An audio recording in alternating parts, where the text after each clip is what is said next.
Okay, welcome. My name is Jason Pearson. This is actually the first video that I'm doing for the Peartree website, but definitely not my first video like this. I do a lot of screen recording videos just to kind of go over notes or anything I think I might forget. I've got a lot of playlists of them.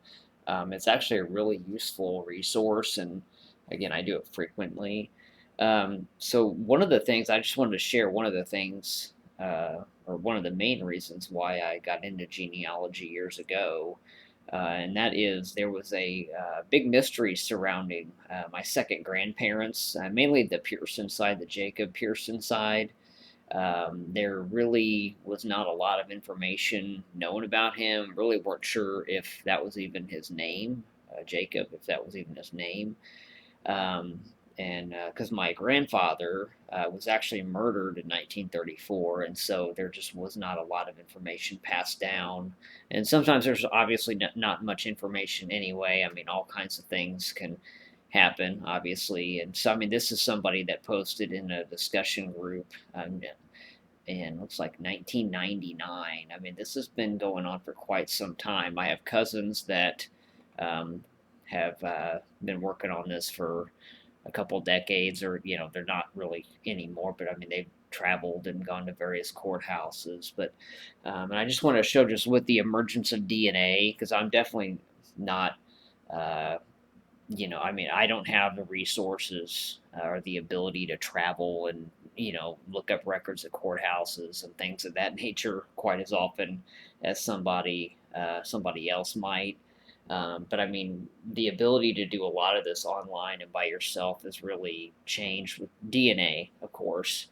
Um, and really, I use Ancestry.com. It's definitely not cheap to use that. You don't actually have to have a membership to do it, to do a family tree. The DNA test from Ancestry, they have various specials on it throughout the year as well. But I'm actually an Ancestry member as well, which again is generally about $169, I believe, twice a year. So it's pretty expensive. But it does come with a lot of handy utilities and tools, which I was just going to go over one of those today called Thrulines. And so, as you can see, this is kind of like the basis of my family tree, or kind of the bulk of what I was just talking about here. I have my second grandparents plugged in. I have who I believe to be the next set of grandparents plugged in. Um, and there's a reason for that. And so that's where I'm going to get into the through line. So this is something fairly new, not overly new. A couple of years ago, I would say, Ancestry introduced this. They do search other people's family trees. So there is definitely room for error. Sometimes DNA matches can give a false positive, especially if it's on the other side of the family, for example. But it basically gives recommendations based on those facts about who might be your next grandfather in line.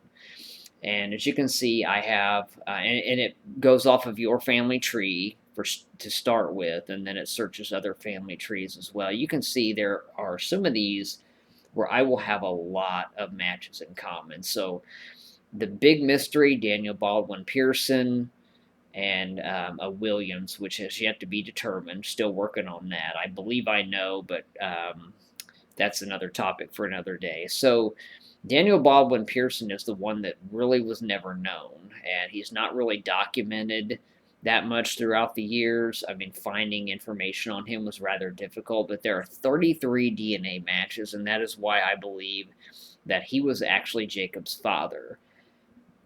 If we go down to the next set of grandparents here, so, and notice that I put in a Williams by itself, Daniel L. Williams and a Nancy Cole. Look at how many DNA matches that I'm getting. And this is, this is actually my uncle's account, which I manage his DNA account also, but he's same side as me.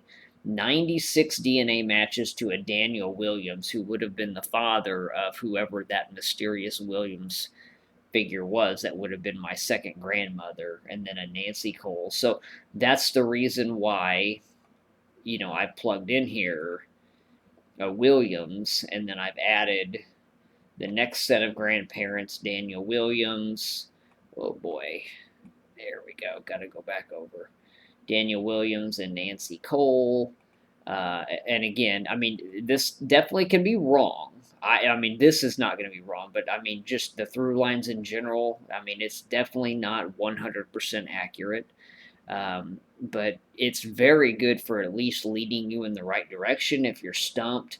But again, I mean, the Williams and Cole families, I have never heard anyone mention about an association with those families. And so this is all brand new. I'm just now kind of uncovering Jacob Pearson's mother's side because the focus has always been the male Pearson side. And I believe that just based on DNA, we actually have figured out his line. I mean, after all these years, I mean, literally 100-year mystery. But I mean, we are attached to this family. Captain Samuel Pearson, 1723, and obviously there's William Williams, the Williams family, the Presnell family. Again, not too familiar with a lot of these names, but DNA is pointing that way. And so that's kind of really what DNA can do. And taking a DNA test can do, it can, that's really the best way to try to uncover mysterious um, relationships and um, really if you're stumped on any of your grandparents, regardless of the mother or father side. But I'm going to go ahead and end this now. But this is basically what I do. I mean, I have helped a lot of people over the years track DNA, and with more time and the more people that do things like this, actually, the better it gets. And Ancestry is definitely not the only tool. There are various others, which I'll go over another time. But I will go ahead and stop this.